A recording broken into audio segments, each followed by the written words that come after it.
Mga dapat tandaan kapag mag-aasawa. Number 1, ang pag-aasawa o ang asawa mo ay ang iyong katuwang sa buhay, hindi pabigat sa buhay. Number 2, kasama sa hirap, hindi puro sa sarap. Number 3, partner sa pangarap, hindi nangwawasak ng pangarap. Number 4, kasabay mo sa pagunlad, hindi yung hinihila ka para sumadsad. Number 5, kinabukasan ang inuuna, hindi yung puro barkada. Number 6, nagpaplano para sa pamilya, hindi yung sakana kapag may anak na. Number 7, yung pinapasaya ka, hindi pinapa-stress ka.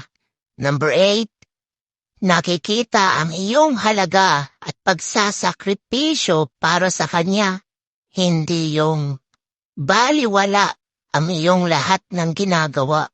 Number 9, ikaw lang sapat na, hindi na yan maghahanap ng iba.